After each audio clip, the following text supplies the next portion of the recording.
Welcome to the Building a Safer Evansville LGBTQ plus learning series, session 2 of 6 on building safe spaces in Evansville. Some ground rules before we begin. This is an open and safe space. Questions are welcomed, and we will do our best to answer any concerns you might have. At the end of this video, there will be an email that you can send any questions, comments, concerns to, so we can address them there. Content warnings will be issued when dealing with sensitive topics or terminology. Today's content warnings include regressive language and terminology. Some takeaways for today: defining safe spaces, what are visual cues of safe spaces, and how can I build a safe space? With the activity being brainstorm ways to develop your organization into an affirming, brave environment. What are safe spaces? The definition from Merriam-Webster says that a place intended to be free of bias, conflict, criticism, or potentially threatening actions, ideas, or conversations. With the original safe spaces going back to the 1960s gay and lesbian bars, as written by Moira Kenny's book, Mapping Gay LA. With anti-sodomy laws still in effect, a safe space meant somewhere you could be out and in good company, at least until the cops showed up. Gay bars were not safe in the sense of being free from risk, nor were they safe as in reserved. A safe place was where people could find practical resistance to political and social repression. So safe spaces are not these places that immediately cut off all harsh language or regressive actions. It means that it's a place where you can feel comfortable being yourself, either expressing your sexual orientation or your gender identity without ridicule from fellow humans, without feeling like you're going to show up into a place and feel like you are having to suffer for who you are.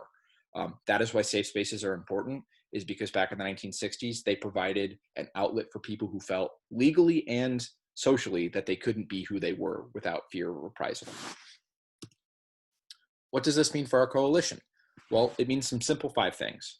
Using positive and affirming language at all points, all times, whenever possible. Defining individuals and the organization and developing them, so that way you know exactly what kind of education you're able to provide yourself and where you fit in the LGBTQ plus community as an ally. Expressing affirmation and support for the community, and that goes beyond just saying we're going to fly a rainbow flag. It also means engaging the community, asking them for input, asking them for support, asking how you can work with them to build a safer place here in Evansville. Engaging the community goes beyond just, again, like I said, flying that rainbow flag. It means listening to them. It means taking feedback. And honestly, the most important of all these 5 is listening and growing. Not just saying, okay, yeah, I hear what you say, and then not changing your attitude, listening and being able to go on from that and say, oh, they corrected me not because they disagreed with me, but because they want my organization to provide a better environment for everybody. That's really at the end of the day, all it is.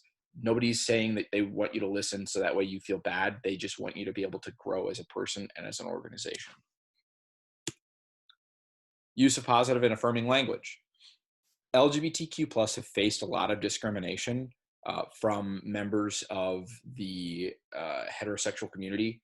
They face it every single day. It's, homophobia, biphobia, transphobia.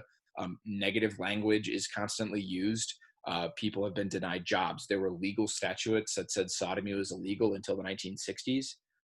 Stonewall was started in the 1969, not because somebody just wanted to start a riot, but because police were legally using their ability to crack down on gay and lesbian bars, and it just went too far. So they've historically faced a lot of discrimination, and they still today face a lot of discrimination. And using positive and affirming language is an easy step to taking away some of that stigma and building those walls and building those protective barriers for members of the LGBTQ plus community. So use positive terminology acceptable to who you are. I am a straight white male, so I'm not going to use slurs in a way that you might hear members of the LGBTQ plus community refer to themselves as. For example, use of the word queer. As we talked about in the last video, queer is a questionable word that for a long time was used as a slur, but has since started being reclaimed by members of the LGBTQ plus community. When I use queer, I am using it in reference to LGBTQ plus. I'm not going to say something is queer because that is considered a slur from a member of the outside community. That's not positive terminology to who I am. That does fall into negative regressive language, and those are context dependent. So you have to realize what you can say, where you can say it, and if somebody says, "Hey, please don't say that," just take it at face value. It's not them trying to scold you. It's just them trying to feel more comfortable with the language that you're using. Most importantly, though, if you don't know what language to use, what is positive, what is affirming, what is negative or regressive, just ask. Simply put, ask. If you don't know what the language is, like the where the language sits today, you need to ask. It is much better to offend somebody for a second and say, "Hey, I don't know what this word means," than to continually offend them and not know and not be able to learn and not be able to grow.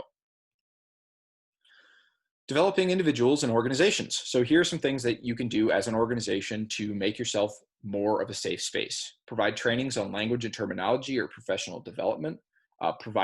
There's plenty of different trainings that occur across the country every single year that deal with um, accepting members of the LGBTQ plus community into your organization and into your community.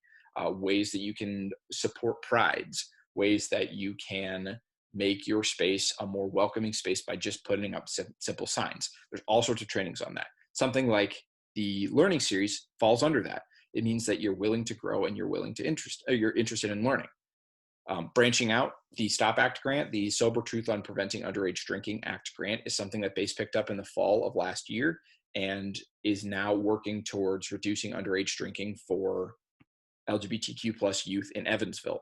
That's not something that we had been doing before. BASE wasn't focused on LGBTQ plus youth, but because the grants that we were applying for required us to find communities that needed help, we focused on LGBTQ plus youth as a way to show that Evansville can be a safer and healthier environment for everybody.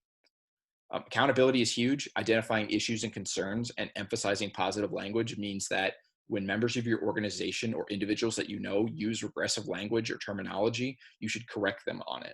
If your organization is doing something that doesn't benefit the LGBTQ plus community, is in fact harming them, you need to point that out. Don't just let it slide because you might feel comfortable with it and say, "Oh, this is just kind of how we always have been." You need to correct that language. You need to work on making your place a much more safe and welcoming environment. And that starts with those small corrections. And community feedback, we'll kind of get into that in just a bit, but recognizing that there is positive and negative feedback that will come, and there are ways to handle that differently for each of those. So with building safe spaces, a huge part of it is physical visual cues that can show that you are a welcoming and safe environment. Obviously using positive and progressive language, and that goes for the example that we'll be talking about today. If you are in a doctor's office, using positive language on your charts, using them in your visual cues such as posters, resource guides, documents and forms that use inclusive language. If you have clothing items, hats, events with LGBTQ plus, showing that you are using this positive and progressive language and not using things just because it's the old way of it, double checking that words are acceptable. And then again, obviously having these visual cues that are common throughout your common areas.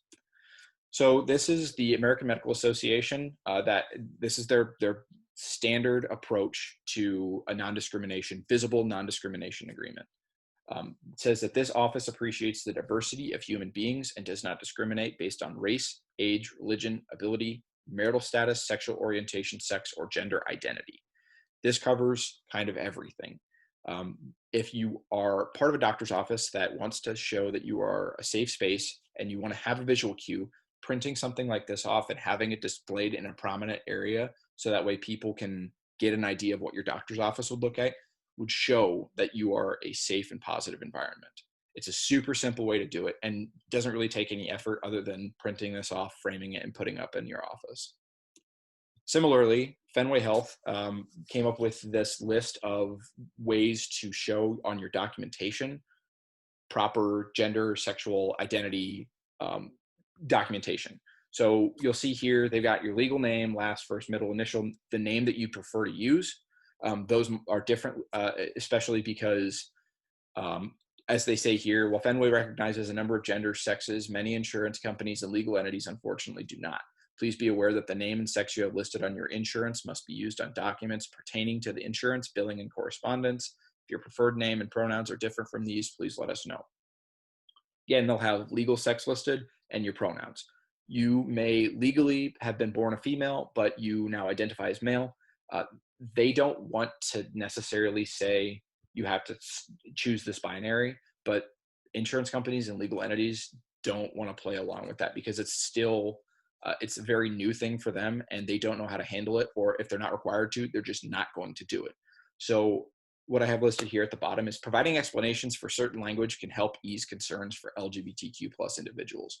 If you roll up to the doctor's office and you see on your form female or male and there's no explanation to it, but you don't necessarily fit into that, not having that explanation is going to make you feel uncomfortable there because it means that they might not recognize you as the gender or the sex that you have chosen. They might not recognize you if they don't list pronouns there because to them, if they're not taking that extra step. Providing information on forums like this that explains why you are using certain terms really, really helps ease that concern that you are not a safe space. Engaging the community and dealing with negative feedback.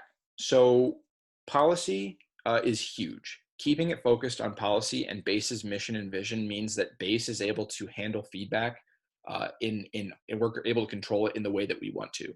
We are not doing things just because we want to. We're working with LGBTQ plus youth because we believe that the need for positive reinforcement and for safer alcohol and substance use here in Evansville is huge. Our policy is the focus of this. Similarly, with information, we offer resources, information, and patience to community members who provide negative feedback, who may not know the stats behind LGBTQ plus youth, that may not know what it means to be LGBTQ plus in America, in Evansville. So we're able to provide those resources, information, and then offer them patience. If that doesn't work, we also control the time, place, and the content of the discussion. If we feel like somebody is approaching us in a way that is not conducive to talking about LGBTQ plus youth, we can just say, hey, look, we don't have to do this right now. I have other things that I need to do, or this is inappropriate because it doesn't focus on the policy or the information that we have worked with. And engaging, depending on the feedback, you don't need to engage at all. If somebody comes at you with personal viewpoints or values or opinions, that's not what we're here to do. We're not here to change somebody's mind that has it set in stone on why they feel a certain way. So dealing with negative feedback is a very wide range of things, but you just have to realize what your organization is trying to do for LGBTQ plus youth here in Evansville. And if somebody is unwilling to engage with you on a positive way, you can just say, I'm done, we're good, thank you for your time, and move on. So today's activity will ask you to develop a safe space. The four things that we really want to know are: what kind of staff individual development does your organization need? How would your organization show an affirming environment? How would your organization engage the community in that space? What resources or support does your organization need to build that safe space? So if you take these four ideas, think about it for a little bit, talk amongst yourselves. If you have any questions, comments, or concerns, please go ahead and email us about them, but really start to think, what are things that you can do to make your organization or yourself build a safe space here in Evansville?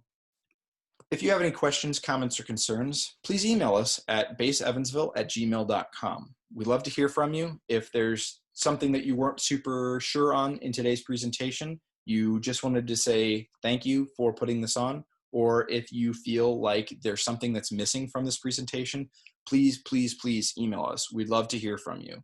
Thank you for your time today. It's been really wonderful. We hope that this becomes something that you can find useful for your organization, and we hope to see you next time. Thank you. Bye.